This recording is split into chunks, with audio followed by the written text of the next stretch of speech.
here I am, here we are, alone in this house that was rented for everybody that was on the journey, the Munaitinku retreat, the fire initiation in Teotihuacan and the water healing retreat in Bacalar Lagoon.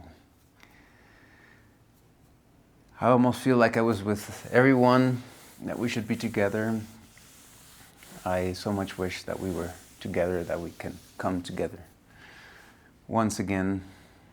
And I have to do my reading, my Trecena reading for the Trecena of Jun Iik, which I should have done yesterday, but I didn't because we were so tired, we were traveling, and it's not until today that I can do it.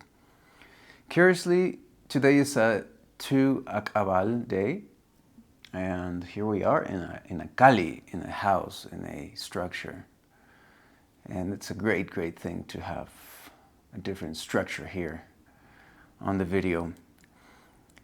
And it speaks about the Qu'ij of this Trecena, about having the structure for a community, having the house for this community, for this growing community, for the Círculo de Medicina, the Circle of Medicine, for the Tribu Mushuknina, the tribe of the new fire. Every one of you that was in that ceremony, in that cave, and every one of you that was on that ceremony, but not on the cave, but came by spirit.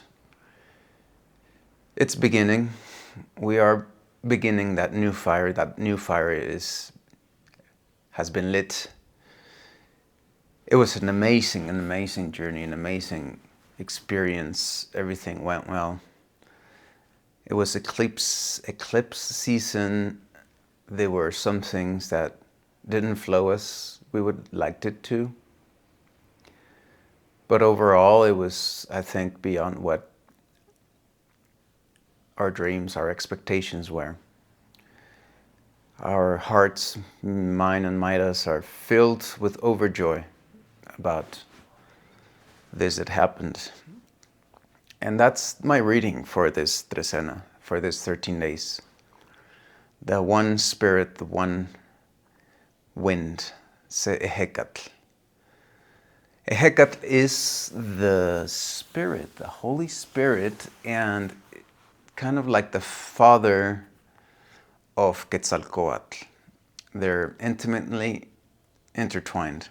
And curiously, during the Toltec fire initiation in Teotihuacan, I got to tell you guys in the journey, and if you weren't on the journey, I got to talk a lot about Quetzalcoatl as the energy that brings evolution, the energy of intelligence, the dragon that elevates, that flies, the earth energy as a united intelligence that rises and evolves and flies and transforms and adapts to time and to the cycles and to the events of the cosmos.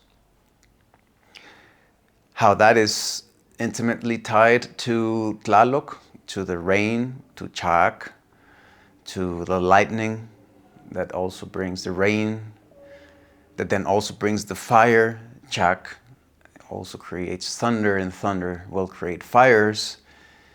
And whilst we were talking about that and looking at the paintings of the Chak, the Tlaloc god in Teotihuacan, in one of the temples, one of our travelers, Wendy, was speaking to her people in Australia, where a huge thunderstorm had just lit 30-some fires. But then, thankfully, they were all put out on time. So there's all these big coincidences that happened, all these things that seemingly are not stringed together. We're stringing them together. And I forgot to string together Ehekatl when I was with the people in Teotihuacan. I didn't speak about that. It was such an important thing to talk about, tell about, how the father of Quetzalcoatl is Ehekatl, and sometimes even, or the same thing, sometimes that same divinity is called Ehekatl Quetzalcoatl. I was going to say Coscacoatl, because then Quetzalcoatl wears a Ehekailacoscatl, which is a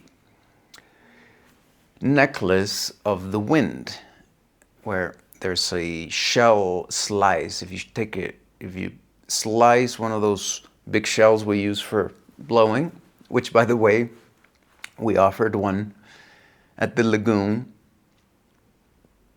Part of the reason, it wasn't that wasn't the reason, but it did happen that when we were doing the temazcal at the fire initiation, it would not blow.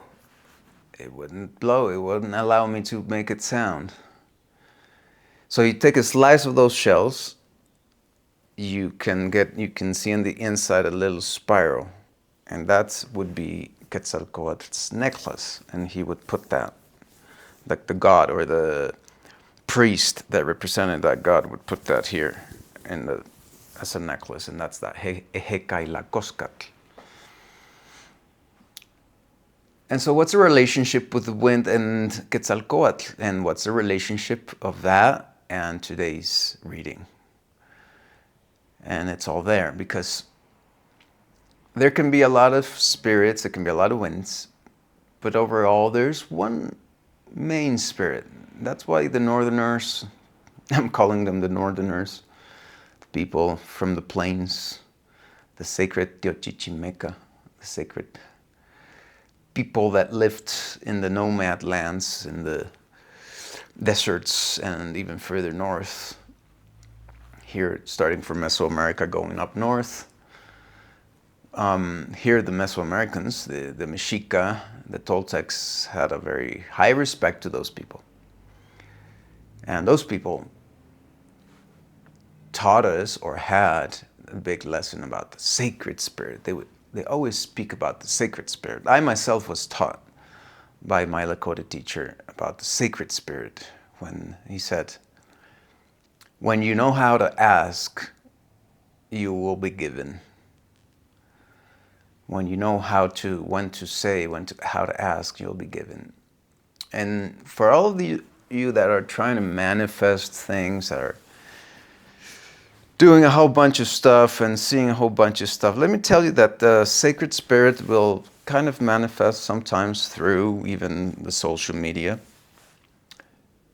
But it's not the place where it lives. So beware of too much learning from the videos and from the social media, and make that not the place where you go looking for a Ehekatl. Try to find him inside of your heart and nature. And in there you'll find that the sacred spirit is a lot quieter than everybody would like him to be. So I see all these very beautiful people, very enlightened warriors. Some I work with, this woman I work with that is incredibly blessed by the spirit. But at the same time, it can get noisy. And the sacred spirit is not really noisy. All of those